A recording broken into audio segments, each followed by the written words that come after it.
Bismillahirrahmanirrahim. Assalamualaikum dear students. Welcome to AZ International Publishing House. Today we are going to discuss Mathematics Grade 3 Unit number 2, and Unit number 2 is about number operations. Today we will learn multiplication table of 8. जैसा आपने multiplication table 6 का सीखा, multiplication table 7 का सीखा, अब हम multiplication table सीखेंगे 8 का। इसे टाइम्स टेबल के नाम से भी पढ़ा जाता है, ठीक है। तो 8 का मतलब क्या है, 8 बार बार रिपीट होगा। अभी देखो, अगर ये बॉक्सेस काउंट करो तो ये सारे कितने हैं, 8 हैं। मैं बड़ा करके दिखा रहा हूं, 1 2 3 4 5 6 7 8। इसका मतलब है ये पिंक और ब्लू कलर पे जितने भी बॉक्सेस लगे हुए हैं उनको हमें बार बार काउंट करने की जरूरत नहीं है। ये कितने हैं, 8 बॉक्सेस।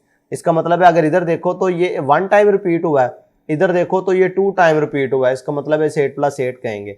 ये क्या है, 3 टाइम रिपीट हो रहा है तो इसे 8 + 8 + 8 कहेंगे। ये कितने टाइम रिपीट हो रहा है, 4 टाइम, तो इसका मतलब है इसे 4 टाइम 8 8 लिखेंगे।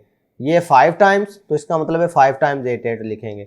6 टाइम्स, 7 टाइम्स, 8 टाइम्स, 9 टाइम्स, और लास्ट पे अगर आप काउंट करो तो ये 10 टाइम्स रिपीट हो रहा है। बात समझ आ रही है। तो जितनी दफा भी हो रहा है ये क्या हो रहा है, रिपीटेड एडिशन। भाई एक ही साइज जो है वो बार बार रिपीट हो रहा है। भाई यहाँ पे 4 टाइम्स हुआ, यहाँ पे 5 टाइम्स हुआ, यहाँ पे 6 टाइम्स हुआ, यानी कि एक ही साइज 8 ही बार बार रिपीट हो रहा है ना, ठीक है। इसी से हम टेबल जनरेट कर लेते होते हैं, ठीक है। तो स्टार्ट करते हैं। अब ये इधर पहले वाले में अगर देखो तो 1 टाइम रिपीट हो रहा है, तो 1 टाइम 8 मीन 8। भाई काउंट कर लो, नंबर ऑफ बॉक्सेस 8 ही बनते हैं ना।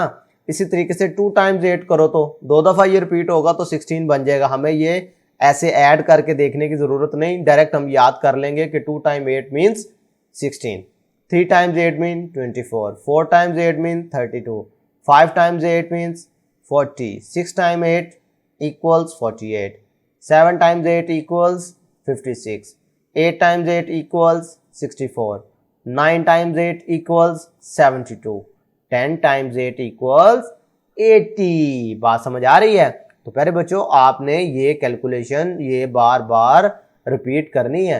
मैं आपको पिछले टेबल्स में भी यही बात बताता आ रहा हूं, आपने ये लाजमी टेबल्स याद करने हैं। इनकी क्रैमिंग आपने करते रहना है जब तक आप इसको याद ना कर लें, ठीक है। ये आपको फायदा देंगे जब आप मल्टीप्लिकेशन टेबल से रिलेटेड क्वेश्चन सॉल्व करेंगे, ठीक है।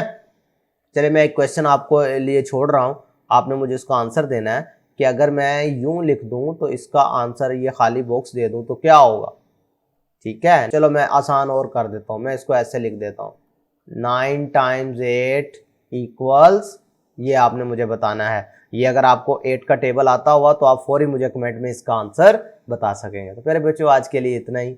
अल्लाह हाफिज।